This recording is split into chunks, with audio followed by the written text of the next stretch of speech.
DA মামলার শুনানি শেষ হওয়ার পর রায়দান রিজার্ভ রয়েছে। এমত অবস্থায় 2 মাস পার হয়ে গেছে। সমস্ত সরকারি কর্মচারী, শিক্ষক, শিক্ষিকা, পেনশন হোল্ডার, ফ্যামিলি পেনশন হোল্ডারগণ একটা উৎকণ্ঠার মধ্য দিয়ে আমরা দিনগুলো অতিবাহিত করছি যে ডিএ মামলার জাজমেন্ট বা রায় কবে আসবে। এমত অবস্থায় এই জাজমেন্ট কবে আসবে তার একটা পরিষ্কার চিত্রপট তুলে ধরেছে ইউনিটি ফোরামের পক্ষ থেকে দেবপ্রসাদ হালদার বাবু জানিয়েছেন। উনি বলেছেন যে ইতিমধ্যে 2 মাস অতিক্রান্ত হয়েছে, সকলের মধ্যে একটা বিশাল কিউ তৈরি হয়েছে। এতদিন ধরে যে আইনি লড়াই চলছে তার ফলাফল খুব শীঘ্রই জানা যেতে পারে। সম্ভাব্য তারিখ কবে আসতে পারে উনি যে আপডেট দিয়েছেন সেই আপডেট অনুসারে ডিএ মামলার রায় ঘোষণার ক্ষেত্রে 2টো সময়সীমার কথা উনি পরিষ্কারভাবে উল্লেখ করেছেন। মূলত প্রথম সম্ভাবনা 19শে ডিসেম্বরের মধ্যে, অর্থাৎ শীতকালীন ভ্যাকেশনের আগে।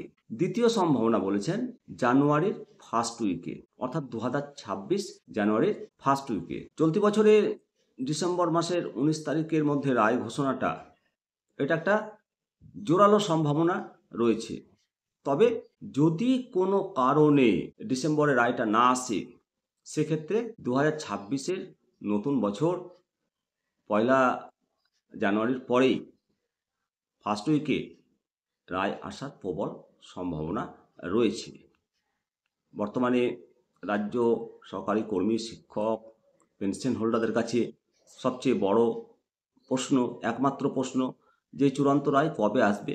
মামলার ফলাফল বা জাজমেন্ট যাই হোক না কেন, এই যে একটা দীর্ঘসূত্রিতা কাটিয়ে রায়টা দ্রুত যাতে আদালত প্রকাশ করে, সেই জন্য আবার একজন জৈনিক প্রাথমিক শিক্ষক রাজীব কুমার মণ্ডল বলে উনি সুপ্রিম কোর্টের মাননীয় প্রধান বিচারপতির দৃষ্টি আকর্ষণ করেছেন অত্যন্ত বিনয়ীভাবে। এই নিয়ে আবার বিতর্ক সৃষ্টি হয়েছে। তো যাই হোক, ইউনিটি ফোরামের এই বার্তা বর্তমান সময়ে অত্যন্ত তাৎপর্যপূর্ণ। আমরা অবশ্যই আশা করব যথাসময়ে রায় মাননীয় সুপ্রিম কোর্ট দেবে, সেটা কর্মচারীর ফেভারে হোক আর বিপক্ষে হোক।